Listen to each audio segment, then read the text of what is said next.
तो हम लोग बात कर रहे हैं, आज की क्लास में स्टार्ट करेंगे पैकेजिंग ऑफ डीएनए की बात करेंगे, डीएनए को पैक करने की बात करेंगे। अब डीएनए आपको मालूम है कितना होता है, कितना बड़ा साइज होता है, लेंथ अगर कैलकुलेट करें, आपको मैथ आती हो थोड़ी बहुत तो कैलकुलेट कर सकते हैं। आपको पता है कितने बेस पेयर आपके बॉडी में है, 3.3 इंटू 10 की पावर इतने बेस पेयर थे हैप्लॉइड सेल में। आपके शरीर में डिप्लॉइड सेल है, हैप्लॉइड डिप्लॉइड सेल है, मतलब कितना होगा 6.6 मल्टीप्लाई बाई 10 की पावर इतने बेस पेयर है आपके शरीर में। बेस पेयर की गिनती है, ब्लू कलर से जो लिखा है ये बेस पेयर आपके बॉडी में है। एक बार रिपीट करें, देखना यहाँ पे कैलकुलेशन बहुत अच्छा कैलकुलेशन है ये। आपके बॉडी में 3.3 मल्टीप्लाई बाई 10 की पावर 9 ये बेस पेयर थे आपकी हैप्लॉइड सेल में। तो डिप्लॉइड सेल में डबल कर दो, 6.6 मल्टीप्लाई बाई 10 की पावर 9 बेस पेयर, इतने टोटल बेस पेयर है।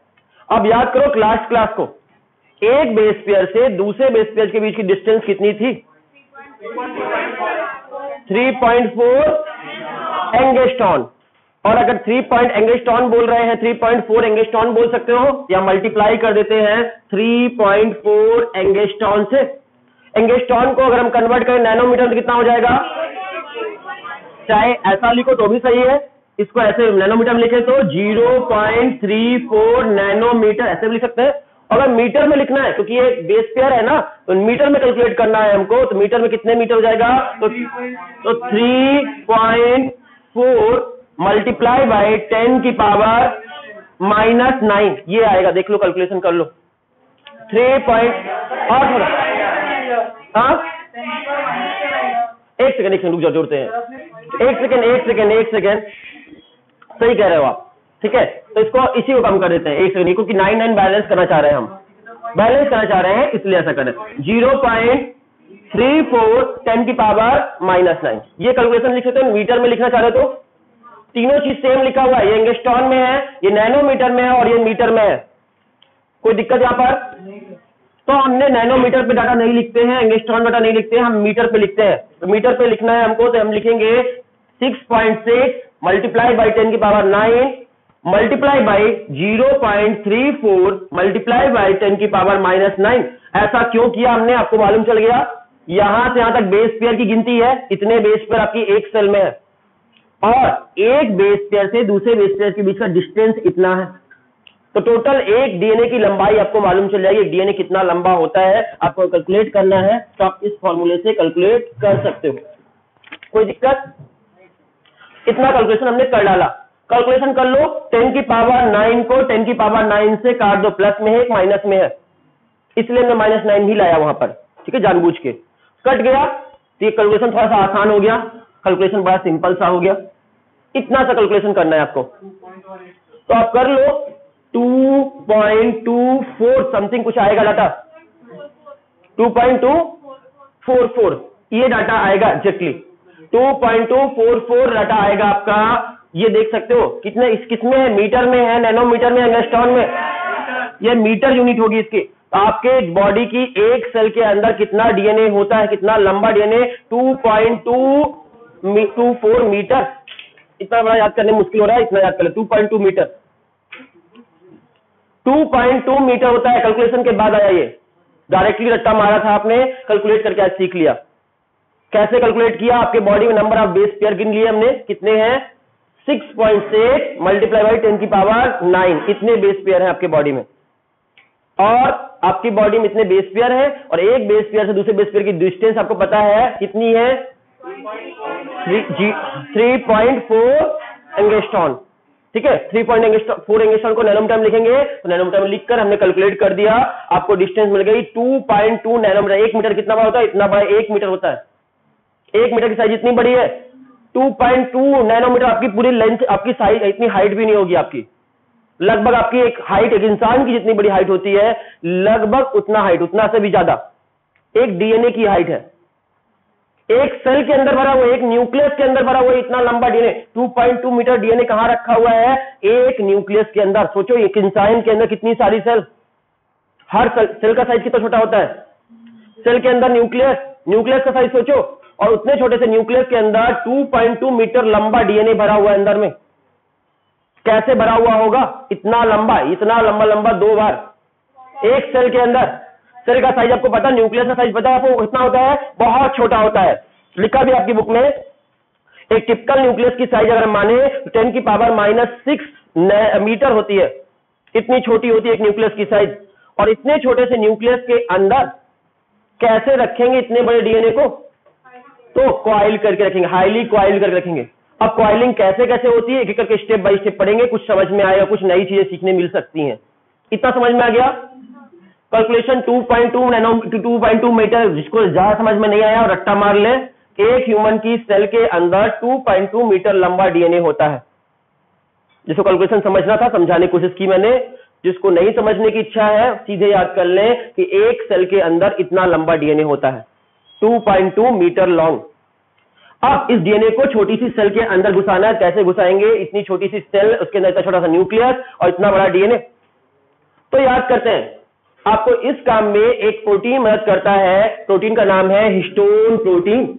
हिस्टोन नाम का एक स्पेशल प्रोटीन है, और ये हिस्टोन प्रोटीन जो है कंडेंसेशन ऑफ डीएनए करने का काम आता है। डीएनए का कंडेंसेशन करने का काम आता है, डीएनए को कंडेंसेट करता है, और इसकी मदद से कंडेंसेशन कर ये डीएनए को उस लायक बनाता है जिससे वो कंडेंसेट होकर अंदर आ जाए। इस प्रोटीन के बारे में पढ़ते हैं, ध्यान समझना। ये प्रोटीन में प्लस चार्ज होता है या माइनस चार्ज? Plus charge. याद रखिए, ये प्रोटीन पॉजिटिव चार्ज होता है। पॉजिटिव चार्ज क्यों होता है? किसको बताएगा? डीएनए नेगेटिव, ठीक है। ये पॉजिटिव क्यों, ये पूछ रहे हैं हम। रिपीट कर रहे हैं, प्रोटीन किससे बना होता है? अमाइनो एसिड से। अमाइनो एसिड 3 तरह के होते हैं, नेगेटिव चार्ज, पॉजिटिव चार्ज और न्यूट्रल। तो इसमें जो अमाइनो एसिड से बना हुआ ये प्रोटीन है, वो अमाइनो एसिड पॉजिटिवली चार्ज होते हैं, इसलिए ये प्रोटीन भी पॉजिटिवली चार्ज होता है। रिपीट कर रहे हैं, ये प्रोटीन पॉजिटिव चार्ज क्यों होता है? आंसर क्या होगा? Because it consist of positively charge amino acid. अब आप में से कोई बता दो, पॉजिटिवली चार्ज अमाइनो एसिड कौन कौन से हैं? वेरी गुड, लाइसिन और आर्जिनिन। ये आपके लाइसिन जो है एंड आर्जिनिन जो है, ये अमाइनो एसिड जो है ये पॉजिटिवली चार्ज अमाइनो एसिड है, और लाइसिन और आर्जिनिन ज्यादा होने की वजह से ये प्रोटीन भी पॉजिटिवली चार्ज होता है। तो एक लाइन याद हो गई आपको, histone protein is positively charge protein because it consist of positively charge amino acid such as lysine and arginine. कोई दिक्कत नहीं बात समझने में? कोशिश करेंगे, बहुत अच्छे से समझाने वाले हैं हम इसको। अगली बात, हिस्टोन प्रोटीन के टाइप पढ़ते हैं। कितने तरह के हिस्टोन प्रोटीन होते हैं? हिस्टोन प्रोटीन 5 तरह के होते हैं। पहला होता है आपका हिस्टोन 1, H1 प्रोटीन, हिस्टोन 1। दूसरा होता है आपका हिस्टोन 2A, H2A। तीसरा होता है H2B।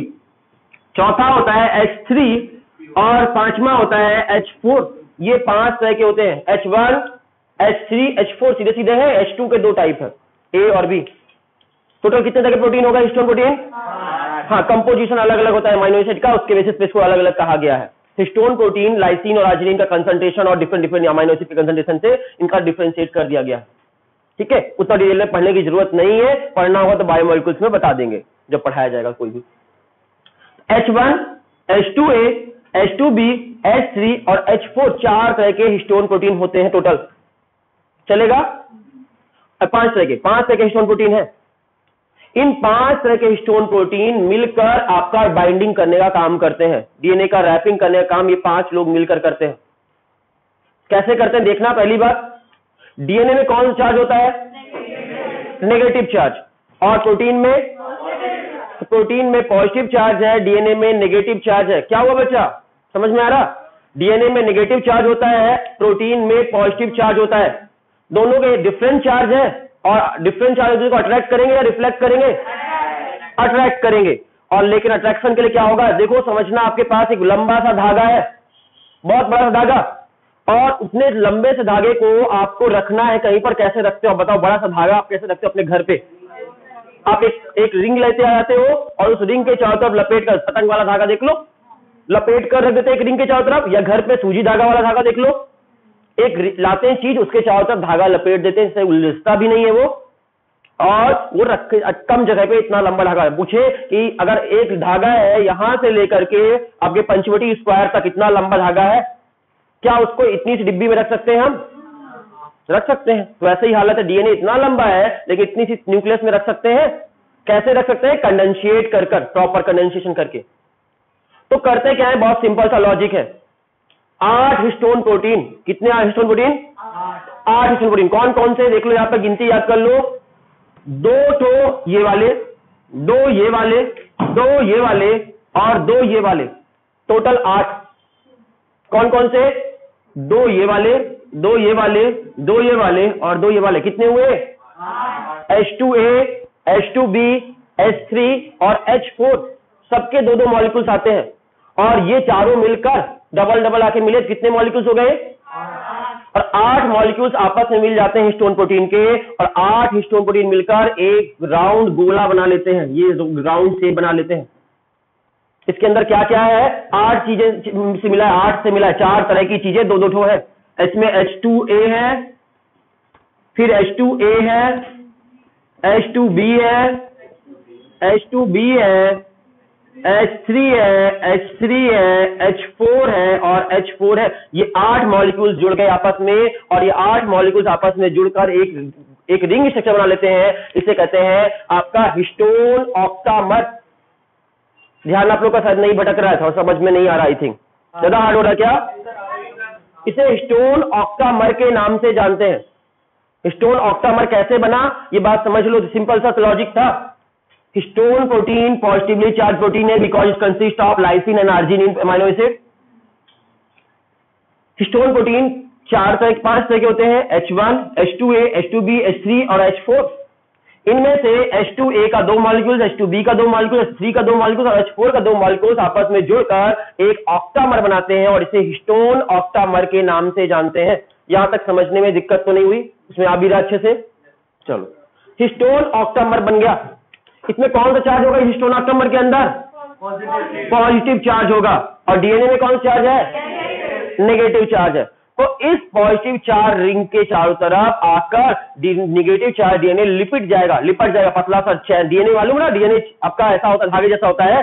तो डीएनए का धागा जो है वो आपका आएगा और इसके चारों तरफ 2 बार लिपट जाएगा, 2 टाइम अप्रोक्सीमेटली। कितने बार लपटेगा? 2 टाइम्स। एग्जैक्टली बताएंगे आगे मिलेगा। तो अप्रोक्सीमेटली 2 बार लपटता है, 2 रिंग घूमता है इसके। देख लो डायग्राम में 2 बार। ये पीछे वाला डायग्राम ना चाहो तो ना बनाओ, ये पीछे तरफ से होगा, दिखेगा नहीं आपको, इतना ही दिखेगा। देख पा रहे हो? हमने तो पूरा बना दिया था, 3D डायग्राम बना दिया था। अब 2D बना रहे हो तो सिर्फ आगे आगे का बना लो। तो 2 बार घूम गया ये इसके चारों तरफ। देख पा रहे हो कहां से कैसे कौन घूमा? ये आपका डीएनए एक राउंड, ये दूसरा राउंड घूमा और निकल कर चला गया। ये कितने थे? समझ में आ गया कैसे चिपक गया? क्यों चिपका? कारण नेगेटिव चार्ज, पॉजिटिव चार्ज। एक नेगेटिव चार्ज था और एक पॉजिटिव चार्ज था, और ये हिस्टोन प्रोटीन और आपका डीएनए आपस में मिल जाएगा, जिसको न्यूक्लियोसोम के नाम से जानेंगे। क्या बन गया ये? न्यूक्लियोसोम के नाम से जानेंगे। न्यूक्लियोसोम का फॉर्मेशन किससे होता है? जब डीएनए और हिस्टोन प्रोटीन मिक्स हो जाते हैं तो न्यूक्लियोसोम बन जाता है। ये बन गया आपका न्यूक्लियोसोम। कितने आपके आकर मिलेंगे हिस्टोन प्रोटीन? 8। हिस्टोन ऑक्टामर भी जोड़ेगा और डीएनए का 2 राउंड घूमेगा उसमें। एक ऑक्टामर में 2 राउंड घूमता है, 2 राउंड लगाएगा। कोई दिक्कत समझने में? पक्का वाला? तो बहुत अच्छी बात, यहां तक सीख गए आप। तो अब इसको मिटा देते हैं, आगे चलते हैं, कहानी को और कंप्लीट करते हैं, और आगे की हिस्ट्री अगर यहां तक समझ गए हो तो। छोटा कर दिए उसको। आपका क्या होगा देखो, फिर से देखते हैं एक बार। ये रहा हिस्टोन का ऑक्टामर, तो छोटा बनाते हैं इस बार। एक ये रहा हिस्टोन का ऑक्टामर दूसरा, ये हिस्टोन का ऑक्टामर तीसरा, हिस्टोन का ऑक्टामर चौथा। ऐसे बहुत सारे हिस्टोन का ऑक्टामर हो सकते हैं कि नहीं हो सकते? 8 जुड़ के डीएनए आ रहा है, एक लंबा सा लंबी सी चैन आ रही है, और लंबी सी चैन जो आ रही है वो आपकी यहां से आई और डीएनए की इसके चारों तरफ एक राउंड घूमी, इसके चारों तरफ दूसरा राउंड घूमी, फिर निकल गई। फिर तो नीचे बनाना चाहिए था, गड़बड़ हो गया। इसको ऐसे बनाते हैं, ये एक को घूमी, दूसरा यहां पर बना देते हैं, तो नीचे बनाते हैं। चलो, ये रहा स्टोन का ऑक्टामर, इस पे चारों तरफ घूमेगी, अब आगे जाएगी तो जाएगी यहां पर, इसका एक राउंड, इसका 2 राउंड, फिर बाहर निकलेगी, फिर तीसरे में जाएगी, चौथे में जाएगी, 5 में जाएगी, एक बहुत सारी लंबी चेन बन जाएगी। और इसको छोटा करके देखें, अगर ऐसे बार बार करके देखते हैं, ये ऐसे करते जाते हैं हम,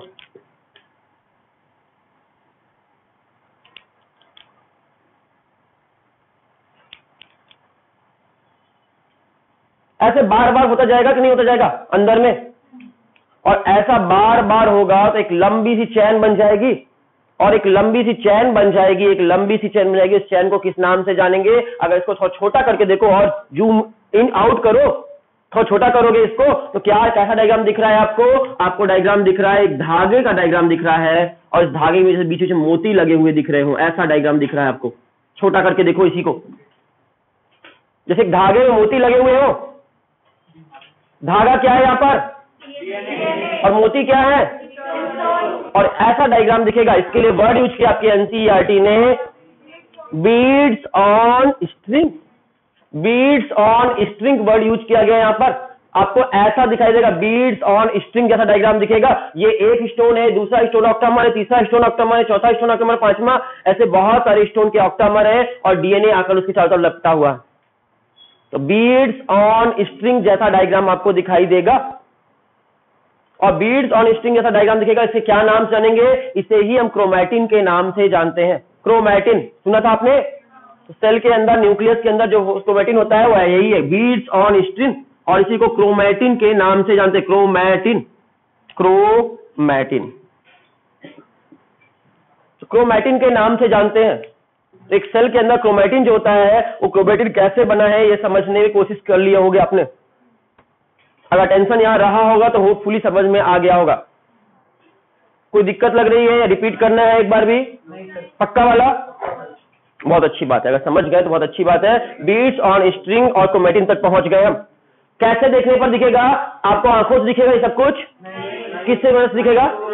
कौन से माइक्रोस्कोप से? नॉर्मल माइक्रोस्कोप से? इलेक्ट्रॉन माइक्रोस्कोप से ही दिखेगा ये सब कुछ। ये सारी घटना अंडर द इलेक्ट्रॉन माइक्रोस्कोप देख पा रहे हैं। नॉर्मल माइक्रोस्कोप के बस की बात नहीं है सब दिखा पाना।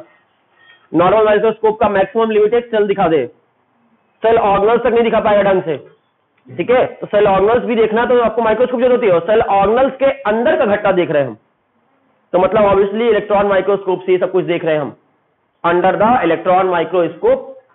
तो आपको बीड्स ऑन स्ट्रिंग दिखेगा, इसे क्रोमैटिन के नाम से जानेंगे। इतनी सी बात क्लियर है? अब आपको आज करते हैं, ये क्रोमैटिन जो है आपके जब सेल डिवीजन होता है तो अंदर में हिस्टोन प्रोटीन कंडेंसेशन करते हैं, और क्रोमैटिन से क्या बनने लगता है? कब बनता है? जब सेल डिवीजन होता है। नॉन डिवाइडिंग आई फेज में अगर सेल रहेगी, नॉन डिवाइडिंग सेल है, आई फेज में सेल है, तो उसमें क्या होते हैं? क्रोमैटिन होते हैं। नॉर्मली सेल के अंदर क्या होते हैं? क्रोमैटिन। लेकिन जब सेल डिवीजन होना होता है तो उस समय क्रोमैटिन क्या बन जाते हैं? क्रोमोसोम। प्रोफेज में जाकर, जैसे प्रोफेज स्टार्ट होता है, क्रोमैटिन कन्वर्ट होने लगता है, क्रोमोसोम में कंडेंसेशन होने लगता है, क्रोमोसोम बनने लगेगा। क्रोमोसोम बनेगा प्रोफेज में। सबसे ज्यादा कंडेंसेशन किस स्टेज में होगा? हाईएस्ट कंडेंसेशन सबसे ज्यादा कंडेंसेशन किस स्टेज में होता है? मेटाफेज। सबसे छोटा डीएनए आपका, सबसे छोटा क्रोमोसोम किस स्टेज में दिखाई देगा? मेटाफेज में। सबसे ज्यादा कंडेंस्ड फॉर्म में होगा, सबसे क्लियर दिखाई देगा। इसलिए क्रोमोसोम की स्टडी किस फेज में की जाती है? बिकॉज हाईली कंडेंस्ड होता है। कंडेंस्ड होगा तो छोटा होगा कि बड़ा होगा? तो सबसे छोटा डीएनए किस स्टेज में दिखता है? मेटाफेज में। सबसे कंडेंस्ड फॉर्म में सबसे छोटा क्रोमोसोम आपको मेटाफेज में दिखाई देता है। सबसे छोटा क्रोमोसोम हाईली कंडेंस्ड, और इसीलिए मेटाफेज में ही क्रोमोसोम की स्टडी करते हैं हम। क्रोमोसोम की स्टडी करने के लिए मेटाफेज ही सेलेक्ट करते हैं। यहां तक दिक्कत है? पक्का बात? तो क्रोमैटिन से आगे हम क्रोमोसोम बनाने वाले हैं। एक क्रोमोसोम लेते हैं, हम इसको मिटा दें। हाँ बताना भूल गए, रुक जाओ। H1 के बारे में बताना भूल ही गए। H1 का काम कहां पे है? देखो यहां पर आपके ये जो रिंग थी, ये रिंग में कौन था? H2A, H2B, H3 और H4। H1 कहां पर आएगा? जहां पर एक डीएनए का ये और ये दूसरा डीएनए हिस्टोन प्रोटीन, यहां पर ये जगह जो है, यहां पर आपका पाया जाएगा H1। ये रहा H1, ये रहा H1, और इसलिए H1 काम करता है, दो डीएनए को लिंक करने काम करता है, इसलिए इसको लिंकर डीएनए के नाम से भी जानते हैं। लिंकर डीएनए, जहां पर दो लिंक करते का काम कौन करता है? H1 का काम है। दो डीएनए को लिंक करना, लिंकर का काम करता है, लिंकर डीएनए। दो डीएनए के बीच में लिंक करने का काम करता है, या दो कहेंगे दो हिस्टोन प्रोटीन के बीच में लिंक करने का काम आता है। एक बीड और दूसरे बीड में यहां पर H1 प्रोटीन होता है, यहां से H2A, H2B, H3, H4, H1 यहां पाया जाएगा। यहां पर इस डायग्राम देखें तो यहां लिंकर कहलाता है, ये लिंक करने के काम आता है। तो between the two stone protein के बीच में आपके ये होता है, टू स्टोन एप्टोमर के बीच में होता है आपका H1। हाँ, अरे मैं ही बताया ना आपको, उत्तर डिटेल बताया ही नहीं है, ज्यादा डिटेल तक पहुंच गए।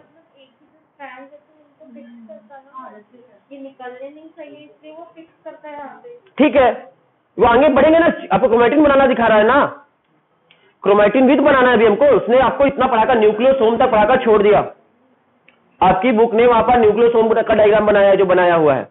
हमको बनाना कहां तक है, क्रोमोसोम तक ले चलना है आपको, क्रोमोसोम तक लेके जाएंगे। अभी देखो क्रोमैटिन तक पहुंचे हैं, जूम आउट कर दिए बस, वो जूम इन है डायग्राम।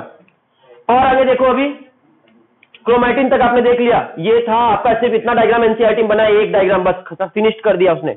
न्यूक्लियोसोम, दूसरा न्यूक्लियोसोम, तीसरा न्यूक्लियोसोम, चौथा न्यूक्लियोसोम, कई सारे न्यूक्लियोसोम आपस में कनेक्टेड है with the help of linker. और लिंकर की तरह बिहेव कौन करता है, H1।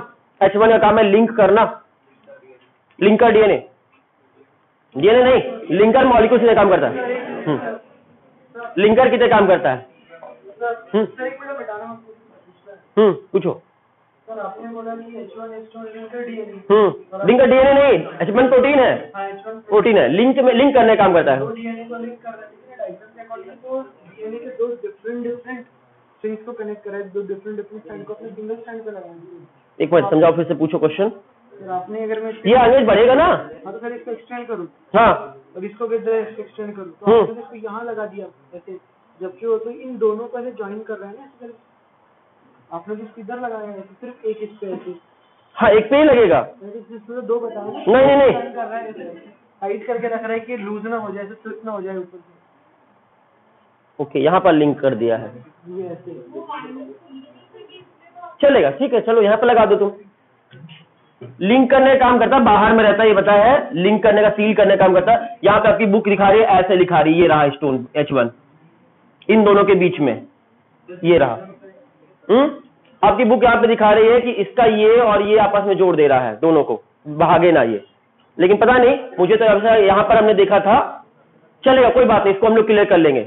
आपकी एनसीईआरटी बुक में H1 ऐसे बना हुआ है, ऐसा लंबा सा हरे रंग का, देख सकते हैं बगल में, जो लॉक कर रहा है, लॉक करने का काम आता है, लिंक करने का काम आता है, लिंकर की तरह काम करता है। इसे क्लियर याद रखिए, बस सिंपल सी बात है। बाहर होता है, गोले के बाहर होता है, ऑक्टोमर जो है, स्टोन ऑक्टामर जो है उसके बाहर पे होता है, सिंपल सी लाइन है।